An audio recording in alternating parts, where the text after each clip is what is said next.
Анжелика, вы говорите, что если Абхазия будет в составе Грузии, то все деньги, которые будут заработаны в Абхазии, будут уходить в Тбилиси. Но на самом деле это не так. Во всех странах, в том числе и в Грузии, деньги, которые зарабатываются в регионе, в первую очередь идут на нужды данного региона. Понимаете, региональный бюджет формируется за счет налогов, который собирается на месте. Это налог может быть за предпринимательскую деятельность, там, за землю, а также подоходный налог. 60-70% налога остается в регионе, и идет он на развитие данного региона, на развитие школы, больниц, дорог и все, что с этим связано. Остальные 30-40%, да, могут уходить в центральный бюджет, но оттуда уже в данный регион возвращаются гранты, субсидии, а также целевые программы. И все это и происходит за эти 30-40%. Дальше вы говорите, что в Абхазии уровень жизни выше, а здесь, в Грузии, все просто завидуют.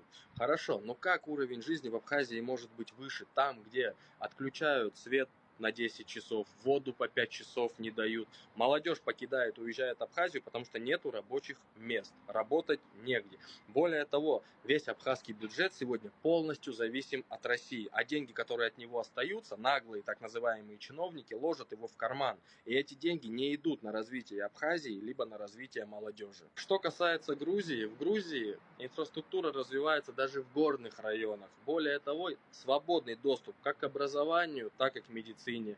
Местное сообщество получает поддержку от государства, а также от международных партнеров. Так что, Анжелика, Абхазия как часть Грузии – это не подчинение, как вы думаете. Это наоборот свобода, где ты можешь иметь полноценное образование, свободный доступ к медицине, твоя экономика будет развита, у тебя будет вода, свет, хорошие дороги, твои дети будут учиться в нормальной теплой школе.